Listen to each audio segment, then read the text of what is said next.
Salut, donc justement, je viens de vous le dire, l'Égypte a pris jeudi dernier la décision très importante, jugée donc, selon tous les économistes, cette décision jugée aussi historique par le gouverneur de la Banque centrale plutôt, Tariq Amer, de laisser flotter sa monnaie, donc de laisser flotter la devise nationale, la livre égyptienne.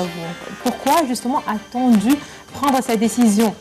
Est-ce que c'est le meilleur moment? Et aussi, quels sont les effets sur les différentes classes sociales, les plus démunies, mais aussi la classe sociale moyenne? Donc, pour expliquer un petit peu, là, il faut aussi rappeler qu'à partir d'aujourd'hui, à partir de ce dimanche, donc chaque banque aura la liberté et aura le contrôle sur la façon de fixer ses taux de change. Donc, on va essayer de comprendre un petit peu de quoi il s'agit, mais aussi à court terme, mais aussi à long terme, et quelle est l'importance de cette décision sur l'économie égyptienne. On parle de l'économie égyptienne en général, en fait. Justement, pour parler de tout ceci, nous avons le plaisir d'avoir avec nous ce soir Dr Gamil Badra. Bonsoir, Dr Gamil Badra. Vous êtes expert en économie. Donc, j'aimerais bien commencer avec vous avec ce point. Pourquoi est-ce que c'était une décision inévitable et pourquoi aujourd'hui, non pas il y a 6 mois ou non pas dans les prochains mois? Je suis ravi d'être avec vous ce soir. Merci pour votre invitation. Et pour répondre à cette belle question que vous avez demandée, laissez-moi donner d'abord un petit aperçu de l'économie en général. Il y a ce qu'on appelle la microéconomie et la macroéconomie. La microéconomie se rapporte à des petites institutions où quelquefois le propriétaire, c'est le seul employé. Ça se rapporte à la famille, ça se rapporte à tout ce qui est limité. La macroéconomie, on en parle ici de l'économie d'un pays, d'un État. Mais dans les deux cas, il y a des entrées, il y a des sorties. Et si les entrées sont plus que les sorties, c'est bon, c'est un bon signe. Mais le jour où les entrées sont un peu moins que les sorties, on parle d'un déficit. Si on parle de la macroéconomie de l'Égypte, l'Égypte est un pays qui a toujours été avec une réserve à la Banque centrale assez protégée. Suite à la révolution de 2011, nous avions une réserve d'un peu plus de 40 milliards de dollars. Dans les mois précédents, la Banque centrale a annoncé que nous n'avons que 20 milliards de dollars. Ce qui veut dire qu'il y a eu un déficit, qu'il y a eu un rétrécissement. Mais pourquoi? Si on regarde autour de nous les entrées et les sorties. En Égypte, les entrées étaient le tourisme. Regardez qu'est-ce qui se passe dans le tourisme. Nous avions un peu plus de 7 à 8 millions de touristes. Chaque touriste en moyenne de 1000 $, on parlait de 7 à 8 milliards de dollars. Ça s'est rétréci, ça n'existe plus. À cause de la sécurité, nous entendons parler de ce qui se passe dans le monde, dans la région. Les prix de pétrole qui ont baissé.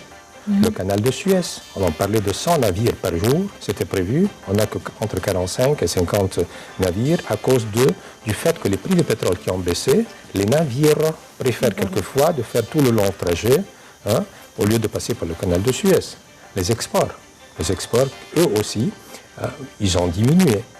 Les transferts des Égyptiens, nous avons plus entre 5 et 6 millions d'Égyptiens à l'étranger qui transfèrent des dollars. Pourquoi ces transferts ne sont pas passés par la banque? Parce qu'il y a eu des empires. L'empire des bureaux de change qui ont attiré ces citoyens pour essayer de leur donner un meilleur taux. Tout cela accumulé veut dire que l'Égypte, malheureusement, les entrées sont beaucoup moins que les sorties, et ce qui ramène le déficit ou bien la réserve à la Banque centrale de 40 milliards, d'un peu plus que 40 milliards, à 20 milliards. Cette décision était nécessaire, inévitable, historique. Pourquoi aujourd'hui? Pas avant, parce qu'il y a le côté social. Il y a le côté social, vous savez, quand on est... C'est comme si j'en parle de quelqu'un qui est un peu malade et qui veut dire, bon, moi je vais survivre, je ne peux pas prendre des médicaments, je ne vais pas aller à l'hôpital. C'est la même chose. Mais le jour... N'est-ce pas, c'était aussi le cas avec les anciens gouvernements, c'est-à-dire, certainement le contexte aujourd'hui est plus compliqué. Avec ces points que vous venez d'énumérer, le transfert de dollars, le canal de Suez, le tourisme. Pourquoi je parle de ces points? Parce que c'est inévitable peut-être lorsqu'on parle des revenus du canal de Suez, ça a un rapport avec ce qui se passe dans le monde. Le tourisme, est-ce qu'il y avait des efforts à faire? Ce qui concerne le transfert de la devise ou des sommes, pas par les migrants, est-ce que là on ne pouvait pas justement essayer de prendre des mesures pour essayer justement de contrôler ce piratage, si on peut l'appeler? C'est-à-dire, il y a des choses dont on se sent responsable, il y a d'autres choses qui sont en rapport avec le contexte international. Tout à fait d'accord. Qu'est-ce qu'on peut faire avec le tourisme vis-à-vis l'insécurité, les bombardements et ce qui se passe dans le monde? Le gouvernement essaye de faire ce qu'il peut, mais là, ce sont des forces majeures. Et qu'est-ce qu'on peut faire avec un bureau de change qui offre à un citoyen un taux qui est de loin, qui dépasse de loin ce que la Banque centrale ou ce que toute banque égyptienne peut lui donner? Il y a des choses que, quand vous avez dit, que le gouvernement peut faire, mais il y a des choses qui sont au-delà de la capacité du gouvernement.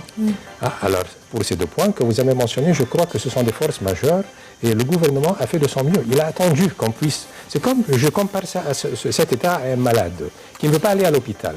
Mais le jour où il se sent vraiment en position critique, il doit passer par le soin intensif. Je dis pourquoi le soin intensif? Parce que les Nations Unies ont deux organisations économiques mondiales. La Banque mondiale et le Fonds monétaire international. La Banque mondiale parle toujours à terme moyen et à long terme, les soutiens que la Banque mondiale donne pour investir dans des projets. Le Fonds monétaire international est responsable d'un malade, d'un État qui se trouve en position critique pour donner tout de suite, pour pomper tout de suite.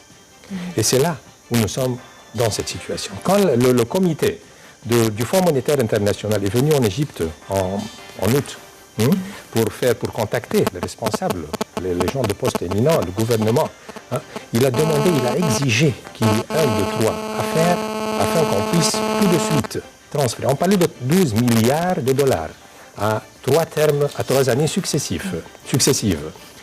Je vais, si vous me permettez, je vais continuer justement avec ce prêt du Fonds monétaire international, mais permettez-moi tout d'abord de vous proposer ce commentaire et aussi à nos chers téléspectateurs justement un commentaire sur cette décision et on va justement après reprendre à partir de ce point qui concerne le Fonds monétaire international, ses visites et ses décisions, ses conditions si on peut dire. Parfait. Donc je vous rappelle que la Banque centrale d'Égypte a annoncé jeudi dernier, le 3 novembre, sa décision de laisser flotter librement la livre égyptienne après l'avoir dévaluée de près de 48%.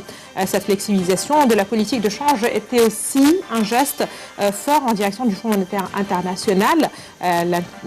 L'institution réclamait des mesures en ce sens, alors qu'elle est sur le point de débloquer un prêt de 12 milliards de dollars, comme vient en fait de nous le rappeler Dr Gbabra.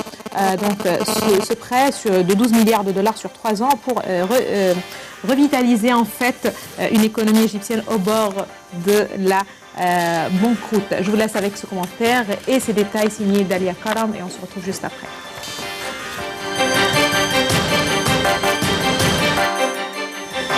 L'Égypte a décidé jeudi de laisser flotter sa devise pour répondre à la crise monétaire aiguë qui affecte son économie et menace de relancer l'instabilité politique plus de 5 ans après la révolution de 2011. Cette décision devrait provoquer de fait une forte baisse de près de 50% de la valeur de la livre égyptienne face au dollar. Le dollar s'est changé jeudi à 14 livres contre 8,8 livres jusqu'à présent au taux officiel qui se rapproche ainsi du taux sur le marché noir. La décision intervient alors que le Fonds monétaire international, le FMI, s'alarme de la crise monétaire que traverse la deuxième économie du monde arabe après l'Arabie saoudite. Sa directrice générale, Christine Lagarde, avait suggéré la semaine dernière une dévaluation rapide de la livre et la poursuite des réformes économiques. Selon Chris Jarvis, chef de mission du FMI à Caire, cette décision va améliorer la compétitivité extérieure de l'Égypte, soutenir les exportations, le tourisme et attirer l'investissement étranger. Les États-Unis, qui fournissent une aide militaire de 1,3 milliard de dollars par an au Caire, se sont félicités par la voix du département d'État d'une évolution positive pour améliorer le fonctionnement des marchés d'échange en Égypte et la reprise économique. À compter de dimanche 6 novembre, chaque banque aura le contrôle total sur la façon de fixer ses taux de change, une décision historique a souligné le gouverneur de la Banque centrale Tarek Amr. La bourse du Caire a vu son principal indice bondir de plus de 8% après l'ouverture. La décision de la Banque centrale s'inscrit dans le cadre des réformes liées à l'obtention d'un prêt de 12 milliards de dollars sur 3 ans du FMI pour soutenir l'économie égyptienne. Les conditions de l'obtention du prêt incluent des réformes comme la réduction des subventions publiques et l'imposition d'une nouvelle TVA. Dans le cadre de cette politique d'austérité, le ministre du Pétrole a annoncé jeudi une forte hausse des prix du carburant à la pompe jusque-là subventionnés. Le litre d'essence à indice d'octane 80 passant de 1,6 livres à 2,35 livres et celui de super 92 grimpant de 2,6 à 3,5 livres et ce dès vendredi. Mais M. Amer a précisé que le gouvernement allait continuer à subventionner certains produits alimentaires pour protéger les pauvres de la montée des prix. La Banque centrale a également annoncé une hausse de 3 points des taux d'intérêt à 14,75%. Elle a expliqué que la libéralisation du taux de change faisait partie d'un ensemble plus large de réformes qui assureront la stabilité macroéconomique. L'Égypte a vu ses réserves de dollars fondre ces dernières années à 19,6 milliards en septembre, soit 50% de moins qu'en 2011 avant la révolution. Une grande partie de ces sommes a servi à soutenir la livre face aux billets verts avec des dévaluations occasionnelles. La défense de la livre a contribué à la pénurie de dollars, affectant la capacité des importateurs à faire entrer dans le pays les matières premières ou les produits alimentaires de première nécessité. Le pays a dû faire face ces derniers mois à des pénuries de sucre, de riz, d'huile, de lait infantile ou encore de médicaments. Avec la mesure annoncée jeudi, la Banque centrale espère réduire l'écart entre le taux de change officiel et celui du marché noir, une problématique au cœur de la crise monétaire. Sur le marché noir, le billet vert était monté jusqu'à 18 livres cette semaine avant de redescendre autour de 14 livres dès mercredi. Plusieurs dévaluations ont eu lieu précédemment, la dernière en mars, mais aucune n'a pu enrayer la pénurie de devises étrangères.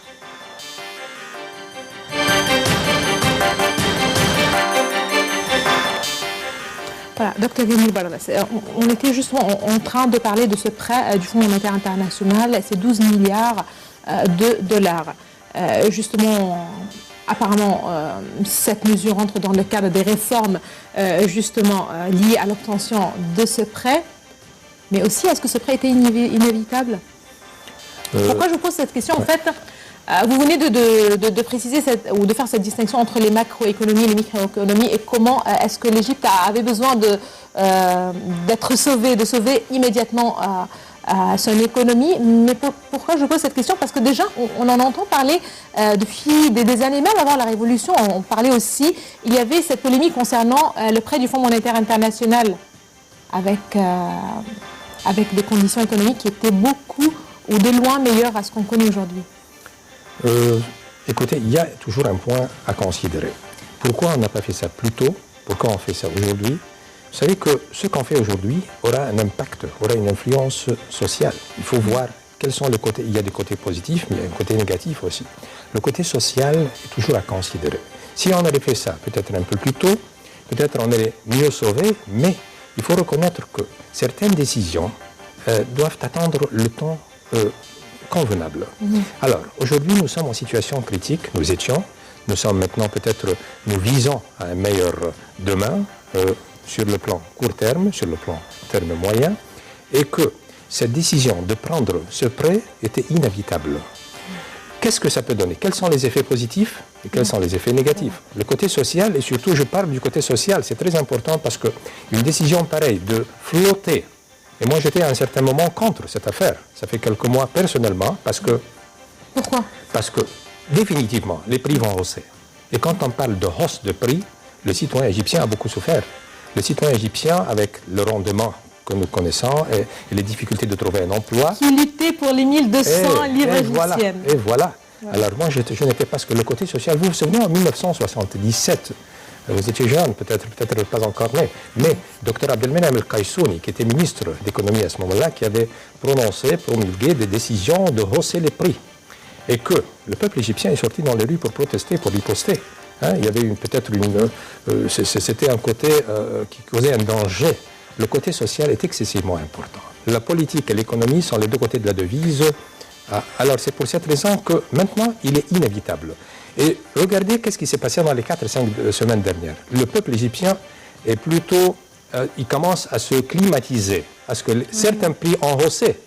Certains prix ont haussé, il s'est habitué. Alors c'est plutôt une introduction à ce qui va se passer. Moi je trouve que ce temps est le meilleur moment pour prendre cette décision. Ça c'est le côté négatif qui peut avoir, qui peut surgir d'une décision pareille. Le côté positif, il y en a beaucoup de côtés positifs. Premièrement, la confiance. Si le Fonds monétaire international vis-à-vis de l'économie égyptienne. Absolument, parce que le climat, Aujourd'hui, il y a ce qu'on appelle le rapport de Doing Business, qui est publié par la Banque mondiale. L'Égypte était classée 132e dans le monde pour encourager le Doing Business en Égypte. Aujourd'hui, nous avons avancé 15 points. Et ça irait encore un peu mieux. Et nous sommes le 11e pays sur le plan du Moyen-Orient des pays arabes. Les Émirats est le premier pays, c'est le 26e mondial. Mais c'est le premier sur le plan arabe. Le côté de confiance est excessivement important. Pourquoi? Parce que si on prend un prêt du Fonds monétaire international, pourquoi faire? Pour faire des projets. Pour faire des projets, pour trouver des offres d'emploi, pour réduire le chômage, pour améliorer l'économie et pour donner l'esprit de confiance. Cet esprit de confiance est excessivement important par ce rapport de Doing Business, par la vision que les investisseurs étrangers, avant de pomper de l'argent, il faut être sûr d'abord que le montant qu'ils vont transférer est en sécurité et surtout, c'est très important qu'ils sont capables de transférer les profits plus tard. Ça, c'est un point excessivement important parce qu'un investisseur qui va transformer des centaines de millions de dollars en Égypte doit se rassurer de sa sécurité de ce montant, de son projet et de la possibilité de transférer le profit à la maison mère ou au pays mère. Est-ce que c'est aussi, Dr Bal, c'est aussi avantageux pour l'investisseur étranger d'avoir un taux d'échange aussi bas je parle le dollar par rapport à la livre égyptienne, parce que moi je trouve ça, je ne vais pas dire moi, mais je vais dire certains trouvent ça un petit peu triste aussi, parce que, enfin, tu vois, certainement c'est avantageux pour les touristes, Oui, certainement, absolument. pour l'investisseur étranger, mais à quel point aussi est-ce que c'est avantageux pour la population, pour la société? Pourquoi aussi, je vous pose cette question, parce que vous avez parlé des effets sur la société. Oui. De quelle société exactement on parle?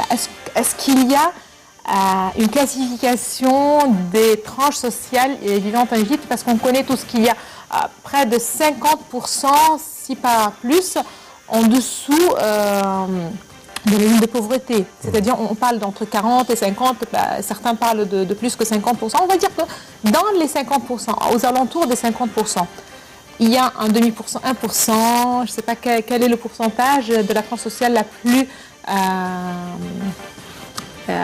luxueuse, je ne vais pas le dire, mais c'est-à-dire qui n'a pas de problème. Donc, toute la classe sociale et qui était justement le point fort de l'Égypte, parce que c'est cette tranche sociale qui donnait les experts, les professeurs, les médecins. Oui. Vous avez touché plusieurs points ici, mais je peux vous répondre, ça se diverge un peu. Mais on va rassembler cela en disant que... Non, mais vous me pardonnez là, parce que je ne suis pas économiste et j'essaye de parler un petit peu spontanément. Je suis très enchanté de vous entendre et de répondre aussi, d'essayer de faciliter aux chers téléspectateurs la situation. Si un investisseur transfère, ou des investisseurs transfèrent des montants dans le pays pour investir, quel est le résultat? D'abord, les offres d'emploi augmentent, le taux de chômage diminue. Le côté social, c'est important pour le côté social que des gens qui ne trouvent pas du travail peuvent le faire. Si avec la décision de flotter, qui était inévitable, historique, nécessaire, de flotter la devise, qu'est-ce qui se passe? Cet investisseur qui va venir en Égypte, qui va transférer ses montants pour investir, aura la possibilité de réexporter. La décision de flotter a un effet très positif sur l'exportation. Si on parle d'un montant en livre égyptienne, transféré avant de flotter en dollars, et du même montant en livre égyptienne, transféré en dollars aujourd'hui, et quand on exporte en devise étrangère. Alors, la meilleure décision de faire flotter la devise égyptienne pour la dévaluer et d'encourager les exports. Encourager les exports, ça veut dire recevoir la devise étrangère dans le pays. Cet esprit de confiance, aussi, il y a un autre point à considérer qu'avec non seulement l'esprit de confiance pour les investisseurs, mais le gouvernement va lancer bientôt comment dirais-je, pour 4 milliards de dollars, il va lancer comment dirais-je, je connais en anglais. Hein? Il y a bonds in English, bonds, government bonds. Hein? Des titres ou des actions? Des titres. Hein? Alors, government bonds pour 4 milliards de dollars que les investisseurs, que tout le monde, que tout citoyen étranger pourrait acheter. Alors, si on parle de 4 milliards de dollars, avec ce qu'on aura pour la première année de la banque, du Fonds monétaire international, à ce qu'on espère d'avoir des investisseurs il faut voir que demain pour l'Égypte, sur le plan économique, avec cette décision de flotter la devise, je vois qu'il y a un lever du soleil. D'accord, très très bien. Avant de laisser ce point, justement, à la suite de la conférence de Sharm el-Sheikh, on en parlait d'accords, d'accords préliminaires, si on peut dire, des projets qui étaient sur la table, mais on n'a rien vu. Pourquoi une des excuses, c'était parce que le climat n'était pas le plus favorable aujourd'hui en Égypte, aussi parce que les lois n'ont pas été corrigées. L'investisseur étranger a besoin d'un climat aussi, pas seulement de confiance, mais économique assez adéquat à les lois qui devraient être une seule fenêtre, pas mal de lois qui devraient justement être ratifiées par le Parlement, être promulguées. C'est-à-dire, aujourd'hui, lorsqu'on a pris sa décision liée à la devise étrangère ou à la devise locale, sans justement améliorer aussi le climat pour l'investisseur. Parce que ce qui empêche l'investisseur, c'était pas seulement ce climat de confiance que le Fonds monétaire international allait dire, oui, aujourd'hui, l'Égypte occupe cette place. Tout à fait d'accord. Tout à fait d'accord. Où est le gouvernement, où est le rôle du gouvernement, où sont les efforts des pays? C'est ce qu'on appelle des réformes. À partir de faciliter l'octroi des terrains, les permissions de la création de nouveaux projets, la bureaucratie qu'il faut essayer d'éliminer, l'existence de l'infrastructure. Quand un investisseur qui vient dans une communauté qui est complète, avec des résidences, avec des écoles, etc., tout cela est considéré avec le rapport que je viens de dire de Doing Business, publié par la Banque mondiale. Si on a ces réformes, comme vous avez listé 1, 2, 3, toutes ces réformes contribuent à ce que l'Égypte, qui a déjà avancé, comme je vous ai dit, 12 classes, 12 points, pour être le 16e pays, le 11e pays, pardon, pour les pays arabes à investir. Alors, il faut regarder aussi les taxes, si on peut reformer la structure des taxes. Comme vous avez dit, pour l'investisseur étranger seulement ou pour l'investisseur aussi local? Pour l'investisseur, pour tout. L'investisseur local, mais aussi il faut essayer d'alléger. Regardez, je donne un petit exemple pour les élections américaines. Par exemple, il y a un candidat qui promet de réduire les taxes de 35% à 15%. Ce n'est pas, comment dirais-je, c'est toujours dans l'intérêt d'un gouvernement de réduire. Pourquoi? Parce qu'un gouvernement qui prend un peu moins d'un citoyen, mais il faut les classer, le citoyen qui mérite qu'on lui réduise les taxes. Mais pour d'autres citoyens, pour d'autres investisseurs locaux et étrangers, il faut essayer de voir augmenter les taxes, réduire les dépenses gouvernementales, les subventions, comment on peut diriger les subventions pour que ces subventions puissent aller où en profitent ceux qui le méritent, et pas tout le monde. Les carburants, je suis très heureux avec cette affaire de carburant. Et je crois qu'il faut peut-être... Vous êtes très heureux. Je suis heureux parce que ça aide... Tous les économistes le sont. Écoutez, ça va aider le gouvernement. Parce que pour vous, pour moi, pour certains... Mais à quel point c'est aussi apprécié par la société, par la population? Pourquoi aussi? Certainement, c'est d'un point de vue tellement purement économique, c'était aussi inévitable et ça doit continuer jusqu'à enlever totalement la subvention. Mais qu'est-ce que le gouvernement propose en échange? C'est-à-dire, on n'a pas de moyens de transport. Et qui utilisait justement le carburant? Ce sont ceux qui sont capables d'être dans des voitures. Voilà. Est-ce que ce sont seulement les voitures luxueuses ou aussi les véhicules qui circulent au niveau du territoire égyptien? C'est-à-dire, c'est très dur, c'est très difficile aussi. Ouais. Même si c'est salué d'un point de vue économique, mais c'est très dur tant qu'il n'y a pas d'alternative. Ouais. C'est une distinction qu'il faut faire, parce que peut-être vous, moi ou certaines autres catégories sont capables et quand je dis je suis heureux, parce qu'il faut que chaque citoyen aujourd'hui regarde non seulement à ce qu'il paye moins, mais il faut qu'il regarde que le pays a besoin de notre vision, de notre soutien, de notre compréhension. Ceux qui doivent le faire automatiquement. Et cette distinction est nécessaire pour que le citoyen égyptien ne paye pas les mêmes taxes qu'un investisseur, que ce soit local, comme vous avez demandé cette question, ou que ce soit un investisseur étranger. Les taxes devraient peut-être augmenter pour ceux qui dépassent une certaine limite d'un revenu annuel. Et puis la subvention des carburants qui va économiser pour l'État, et toujours avec cette augmentation, l'État contribue à une subvention. Ce n'est pas, c'est-à-dire avec entre 2,6 et 3,5 pour le carburant. C'est le tiers. C'est le tiers, mais l'État paye autant. Alors, le jour où on peut faire cette distinction, comment on peut faire ça? Ça, c'est un peu compliqué parce que c'est une société qui est homogène. On peut pas vraiment distinguer entre ceux qui peuvent le faire ou non, mais il faut voir une décision pour ça. Le Parlement peut-être devait étudier cette affaire. Mais revenons au sujet principal. Comment nous voyons l'Égypte avec un prêt du Fonds monétaire international? Comme j'ai dit, le côté négatif, et on s'est habitué déjà dans les 4-5 dernières semaines que les prix ont commencé à hausser. J'en doute qu'ils vont hausser d'autant plus, peut-être avec ces carburants ce week-end. Il va y avoir le tiers. Il va y avoir le tiers, mais il faut voir comment... Mais il y aura des subventions, le rapport qui va raconter qu'il y aurait les subventions pour les produits essentiels, élémentaires et principaux pour les citoyens seront toujours sous le titre de subvention. Ça, on ne va pas toucher. Mais je crois que le côté positif sera vraiment pour l'avenir de l'Égypte. Mais les subventions, aujourd'hui, lorsqu'on parle de certains produits élémentaires, si on se dit, mais il y a aussi les services. C'est-à-dire, un citoyen vit... C'est-à-dire qu'il a besoin de services, il a besoin de produits. Et par exemple, le lait. Je vais parler du lait simplement, qui n'est pas subventionné à moi. Je ne pense pas que ce genre de produit est subventionné.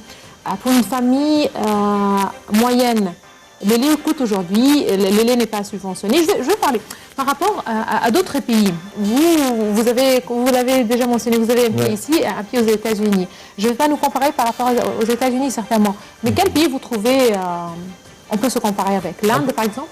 On peut pas. C'est-à-dire, c'est un peu spécial. La comparaison serait injuste. D'accord. La comparaison, pour comparer un pays comme l'Égypte qui sort d'une révolution avec un déficit, mais je crois que nous sommes ici en Égypte toujours en meilleure position que d'autres pays. Si on regarde dans la région, nous avons de la chance d'avoir eu une situation qui protégeait. Certes. Alors, on a un pays. On a un pays au moins, on a un pays qui est stable. Alors, je crois qu'avec l'effet positif de la sécurité, l'effet positif de l'esprit de confiance, avec les investisseurs qui vont espérant... Il y a un comité, il y a une délégation américaine qui est venue, ça fait 2 semaines, du 23 au 28 octobre, avec des investisseurs étrangers américains. Il y en aura encore d'autres. Nos ministres, que ce soit le ministre de l'Investissement, le ministre, tous les ministres... Et déjà, le gouvernement américain a déjà salué en fait sa décision. Regardez. Avant de continuer, si vous me permettez, on va... Avant de laisser ce climat de confiance, je vais vous proposer aussi un commentaire justement sur cet accord gagnant, si on peut dire, entre l'Égypte et le FMI, le Fonds monétaire international. Donc, on rappelle que le FMI va prêter 12 milliards de dollars au Caire en soutien à la mise en œuvre des réformes économiques. Dalia Kala.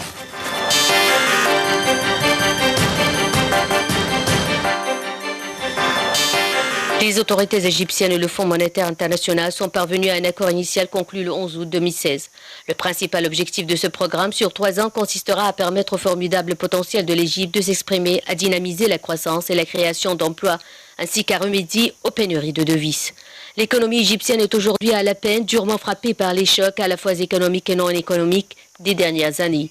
Les préoccupations de sécurité aggravées par le crash d'un chasseur russe abattu dans le ciel du Sinaï en octobre dernier ont sévèrement fait chuter le tourisme, une source majeure de revenus pour le pays. De même, les envois de fonds effectués depuis l'étranger par les Égyptiens, employés dans les pays riches du Golfe, transferts qui participent également en grande partie aux revenus du pays, sont mis à mal par la baisse des prix du pétrole.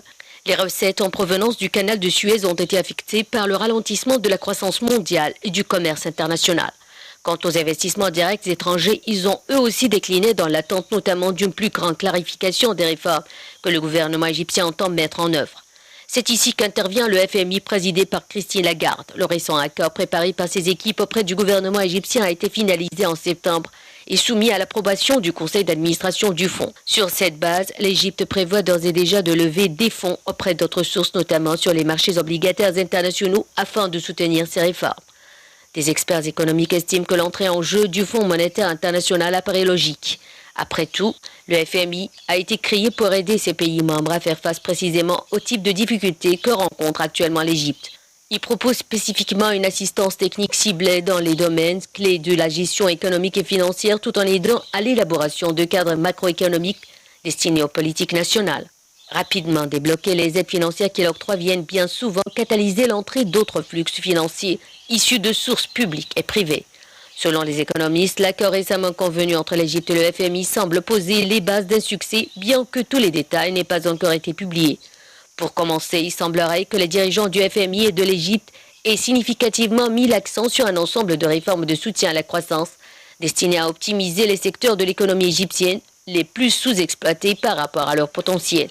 Il semblerait par ailleurs que l'accord fasse intervenir des mesures budgétaires, monétaires et liées au taux de change, avec pour objectif de maîtriser les déséquilibres financiers et d'assurer la viabilité à moyen terme du programme. Autre aspect important, l'accord promeut le renforcement des prestations et des filets de sécurité en matière de solidarité sociale.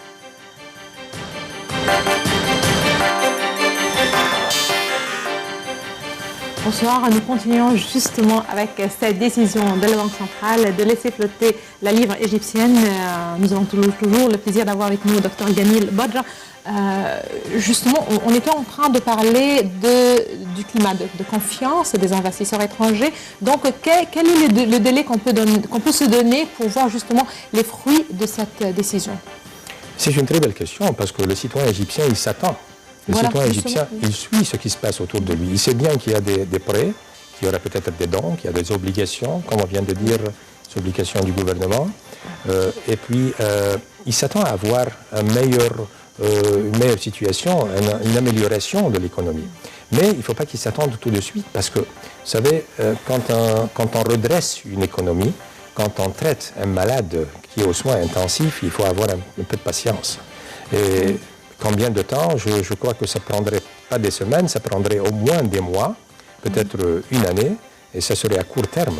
Mais au terme moyen, si ça continue, si on regarde une vision globale, si le tourisme reprend, si les prix de pétrole qui sont en hausse puissent peut-être activer, si les investisseurs étrangers, on a parlé d'un comité américain, d'autres des pays arabes, de nos confrères arabes qui pourraient venir investir, mais avoir un projet, pour transférer un projet d'une idée à une réalité, il faut des mois. Mais il faut aussi que nous, avec ces réformes, qu'on puisse continuer pour essayer d'attirer un investisseur est l'obligation, ça c'est l'obligation de l'État. Mais l'État n'est pas responsable si le tourisme diminue.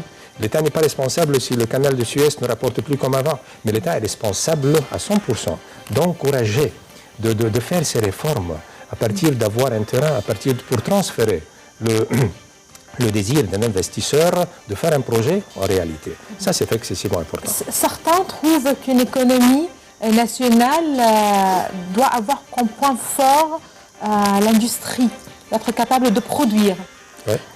Est-ce que le fait d'attirer les investisseurs étrangers qui vont aussi produire et essayer de produire, avoir des projets ici en Égypte, est-ce que ça rentre dans ce cadre où il y a aussi la production, il doit y avoir aussi la production locale, les petites et les moyennes entreprises qui doivent être financées ou qui doivent être des projets purement égyptiens et aussi qui doivent être destinés à l'exportation, pourquoi pas? Absolument, tout à fait d'accord. Alors on parle de deux points ici. Si on parle de la production locale, le rôle, ça c'est un devoir, on parle de devoir du gouvernement, mais il y a un devoir d'un citoyen. Je parlais, comme je vous ai dit, je reprends ce terme que j'ai dit, que je suis heureux qu'il y ait eu une augmentation. Parce que moi, personnellement, je veux bien contribuer. Et que tout citoyen égyptien qui est capable de faire, il faut qu'il contribue. Et ça, c'est important, parce que si on regarde de la production locale, notre devoir aujourd'hui est d'acheter cette production locale. C'est-à-dire, si on peut comparer entre un produit importé et un produit local, il faut y aller pour ce produit, pour activer, pour animer. Et ce produit aussi local doit être conforme aux normes et être présenté sur le marché avec un prix qui soit concurrent aussi. Ça, c'est un devoir du producteur local. C'est vrai, c'est oui, beau, absolument, tout à fait d'accord. Ça, c'est le devoir du producteur local, le devoir de l'acheteur, le devoir du gouvernement. Il y a beaucoup de parties à contribuer pour faire nos devoirs locaux. Et puis, d'autre part, si vous parlez de l'investissement dans l'industrie, c'est le meilleur investissement parce qu'on ne peut pas prendre un prêt, on ne peut pas prendre un don pour payer une dette. Ça serait tout à fait faux. C'est refuser de prendre un prêt du Fonds monétaire international ou un don de nos confrères des pays arabes pour payer des dettes. Comment dirais-je, c'est inacceptable. Oui. Hein? Mais il faut que ces prêts puissent être orientés. Et la meilleure orientation pour reprendre, pour avoir un revenu, c'est l'industrie. L'industrialisation, c'est la clé pour améliorer l'économie. L'industrialisation rapporte à l'investisseur, trouve des offres d'emploi, comme on vient de dire, aide à l'exportation. Mais ce sont des choses qu'il faut viser dans l'avenir. Comment peut-on faciliter ces réformes? Le devoir, je reprends, il y a le gouvernement qui a un devoir. Le producteur local, comme vous avez dit, c'est une très belle phrase que vous avez mentionnée, qui doit être en norme pour essayer non seulement d'exporter, mais pour satisfaire l'acheteur local qui aura un devoir aussi d'acheter en devise locale. C'est tout un paquet. Mais il faut s'attendre à ce que c'est une chose qui, c'est pas un miracle. On est dans le soin intensif. C'est un malade qui a besoin d'une certaine période de temps pour reprendre, pour se redresser, pour prendre des vitamines. Hein, mais ça viendra. Ça viendra. Il faut avoir un peu de patience. Ça coûte cher, malheureusement, ça coûte cher de toute façon, dans les deux sens. Ouais. Aujourd'hui, parce que tout le monde a ce souci, cette préoccupation, le prix de la devise locale par rapport aux autres devises, c'est-à-dire le dollar en premier lieu, mais aussi l'euro, la livre sterling et ainsi de suite. Quel est le prix équitable de la livre égyptienne? Parce que tout le temps, les économistes en parlaient en fait. C'est pas le prix les 8,8 ou les 7. Ouais. Là, il faut mentionner qu'on était avant la révolution avec moins que 6 livres égyptiennes pour $1. Mais aujourd'hui, pour ce qui est actuel, quel est le prix équitable de la livre égyptienne? C'est pas aujourd'hui c'est 15, n'est-ce pas? Oui, ça dépasse les 15, c'était autour de 14. Aujourd'hui c'était le premier jour de travail des banques. Ouais. Ça c'est une très belle question, mais j'aimerais dire ici que ce qu'on appelle la stabilité monétaire, avec la flottation de la devise, il faut voir qu'il y aura un jour c'est un peu plus, un jour c'est un peu moins, mais quand on a flotté, on ne pouvait pas éviter de bouger de 8,8 ou 8,85 à 14, entre 14 et 15. C'était inévitable. Comme je reprends, comme j'ai parlé au début, qu'il y avait un déficit. Ce déficit, comme on a parlé de la micro et de la macroéconomie, les entrées et les sorties, il fallait que cette devise égyptienne, qui est dévaluée, augmentait de 8,85 à 14, entre 14 et 15. Cette stabilité monétaire n'existera pas dans l'avenir, parce que flotter, ça veut dire ça augmente et ça diminue, ça dépend de la demande et de l'offre. Mais le jour où, et ça c'est un point à dire pour que les chers téléspectateurs puissent avoir un peu plus de confort dans l'avenir, le jour où, dans quelques mois, espérons dans une année, peut-être un peu plus, il faut avoir un peu de patience, mais un peu d'espoir. Le jour où on arrivera, il est très possible que la devise étrangère puisse prendre ses vitamines, puisse se renforcer et peut-être se rabaisser.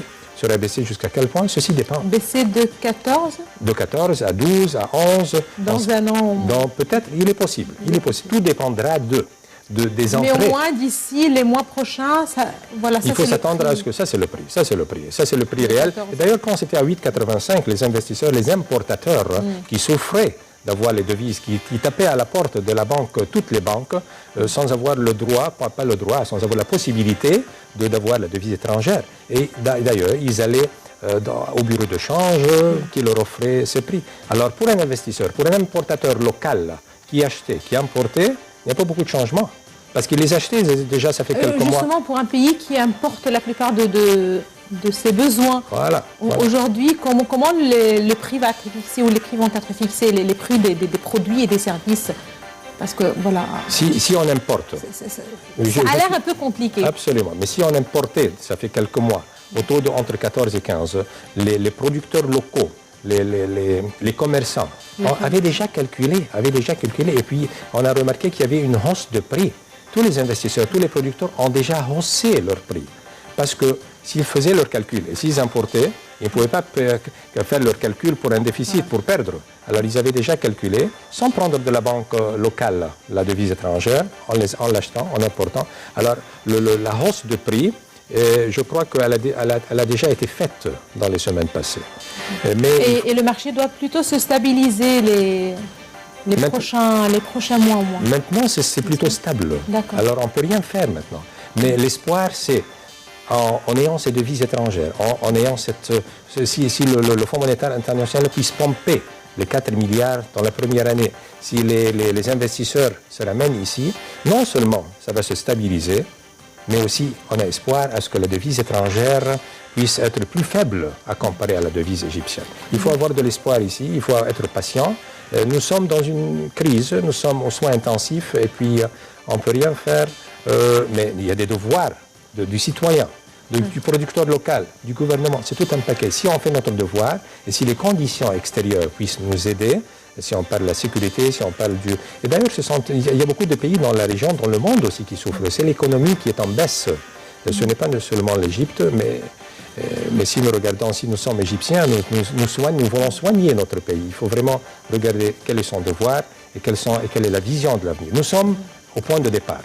Et je crois que c'est le meilleur point de départ, c'est le temps propice, c'est le meilleur moment. Et les conditions mondiales regardent maintenant, les partenaires mondiaux nous regardent en bonne image. Et je crois qu'il y aura des étapes plus positives dans l'avenir. On l'espère tous, et même si le contexte est assez difficile, pour nous tous aujourd'hui, on est confiants au moins. Absolument. Parce que c'est aussi une question de calcul. Absolument. On est confiants que c'était la meilleure décision et que ça doit avoir ses effets sur l'avenir au moins. Pas très proche peut-être, mais de toute façon, c'était la meilleure des décisions. Aujourd'hui, si on termine sur un ton plutôt optimiste dans le temps, je veux revenir en fait sur ce point concernant la production. Dans le temps, on avait une production textile qui avait un certain renommé, voilà, qui était bien appréciée. Aujourd'hui, quelles sont les industries que vous trouvez que l'Égypte est capable d'offrir? Voilà, parce qu'on a aussi un problème très sérieux vis-à-vis de la formation de la main-d'œuvre aujourd'hui. Est-ce qu'on est aussi capable de reprendre cet artisanat, par exemple, de reprendre la qualité qui était aussi un des caractères du produit égyptien? Tout à fait d'accord. Vous parlez de l'industrie textile, l'Égypte était le leader, nous avons le meilleur coton dans la région. Et jusqu'à présent, nous produisons et nous exportons. Il y a des quotas des États-Unis. Si vous montez aux États-Unis, vous achetez certains articles en coton, vous allez trouver Made in Egypt. Alors, mais il faut toujours voir, l'industrie textile est une des industries sur laquelle il faut faire une concentration pour animer l'export. L'industrie de l'agriculture, nous pouvons exporter nos produits, nos fruits, nos légumes. Les industries moyennes, les industries légères, c'est tout un paquet. Nous avons beaucoup de produits de différentes classes d'industrie que nous pouvons peut-être améliorer, être conforme aux normes multinationales pour avoir, et puis avec la devise maintenant qui a été dévaluée, nous avons une meilleure chance pour avoir nos prix qui soient plus concurrents. Mais si on est, comment dirais-je, on est au niveau des normes multinationales, on a la possibilité d'exporter. Nous avons différents fronts, différents produits d'industrie moyenne, d'industrie légère, textile, agriculture, etc. Produits alimentaires. Absolument. Et là, lorsqu'on parle de produits alimentaires, j'aimerais bien préciser que dans pas mal de coins du monde, c'est-à-dire en France, en Europe en général, peut-être aux États-Unis, l'exportation dépend aussi de producteurs locaux, de familles.